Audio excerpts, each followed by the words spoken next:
Today we're actually out here on a mission. I'm on a mission to find St. Thomas. St. Thomas, for those of you guys who don't know, was a town that was thriving at its point. At this point it had 500 residents in it. Once the Lake Mead was built, with the Hoover Dam was opened, what happened is that it flushed out the entire city and it started getting inundated with water.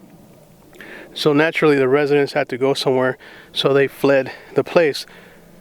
I've never been there before, but I'm out here trying to find it, and you can see all this now looks like a desert now.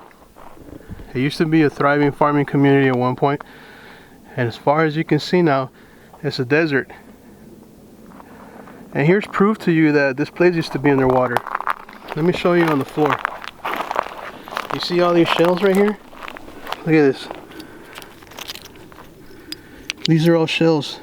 So this is proof that this entire area was underwater at one point. Here are some more. And you can see more. They're all over the place. The more you walk, the more you'll find. So come with me. Let's go find this sunken city just outside of Las Vegas. I hope you guys like it. Please remember to like, share, and subscribe. Look at all this. Look at all those shells. All those white specks you see on the floor, on the ground, are shells.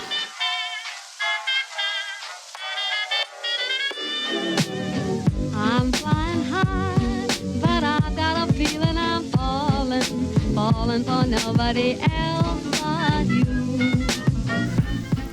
Alright guys, so we came across the first parts of the little sunken city out here in Lake Mead, just outside of Las Vegas. You can see right behind me, this used to be a house. So let's check it out.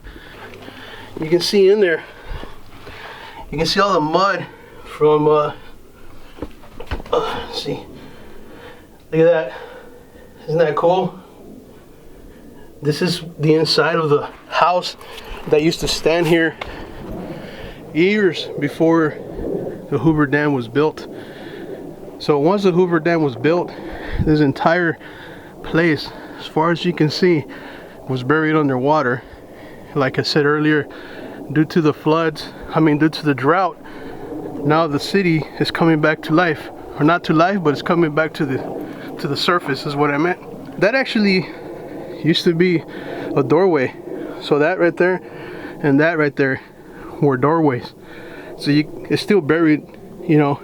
The mud still came all the way up here, so it's still a few feet down there. You can see the foundation right there. This was the bunker house, and there's not much left of this one. It looks like the lake completely destroyed this house, but I'm not sure what this was used for. Oh, wow, I think it was way down there. See if you guys can see that on camera. All right, guys. So this house right here was actually the Ferner House. There's not a lot of information about it, but all I really know about this place right here is that this was the Ferner House. By the looks of it, this person had a bigger house, so I don't know if he was of somebody of high importance to this area, because normally in this time period when these homes were built, you know, they were usually just one little room houses, maybe two, but this one seemed to be a bigger one. And it's possible that this was a stairway to the second story or the second floor. Like I said before, all this mud came after they built Lake Mead, or the Hoover Dam, well, Lake Mead. And here's the entrance to the door. So you can imagine coming in here at one point, coming into your house, walking into your house and doing whatever you do. But now it's all abandoned. But look at that view they had at one point. Look at that. Isn't that a beautiful view? Look at this. Somebody left this engine block here. I don't know if they were holding their boat at one point, but that thing's been underwater for many years. Look at that. Alright guys, so this is St. Thomas's school, or used to be the school. And St. Thomas was actually a thriving community full of farmers and stuff. And at its peak, it had 500 residents living here. Of course, like I said before, this entire area was abandoned after the waters from Lake Mead and the Colorado River took over the land. But here are the stairs to the school. So this whole place right here used to be the school. So this one right here, guys, this was supposed to be the local ice cream parlor. The ice cream parlor. It was it right here. You can imagine coming through this little walkway right here. And I imagine that that's where you go inside or get served or something. There's some markings up there. Right up there. I can't really read them. Let me see if I can get closer. They say, I don't have a year. Let's see if I can zoom in. I don't know if you guys can see that, but it says TO and KD. So I don't know if those been there from the original construction of this place or if they were placed afterwards. I'm just gonna assume those are wells. I don't know if you guys, unless you guys tell me different. It's illegal to take any of the stuff with you, so it's pretty cool that people are actually leaving this stuff behind for others to enjoy. Check this place out. If you look over there, you can see that there's several houses in line with each other.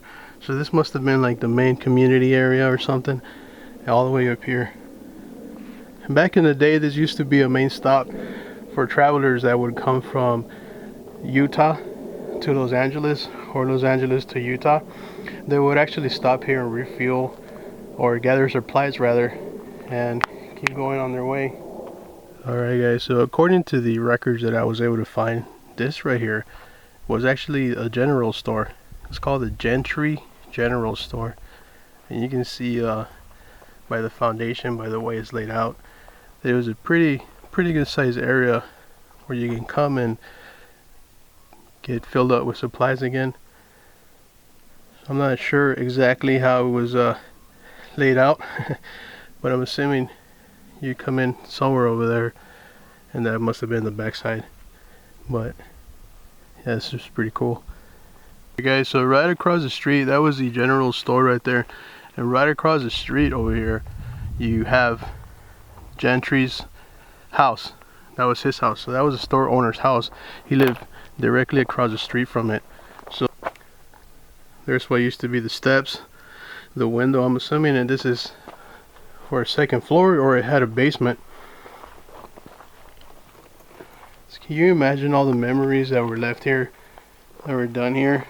I mean, I'm sure we'll never know now, but sometimes when I visit these places, I like to think about how they lived in that time period, you know, and all the stuff they used to do, all the people used to come through and visit. And I've got a feeling I'm falling. Show me the ring and I'll jump right through. I used to.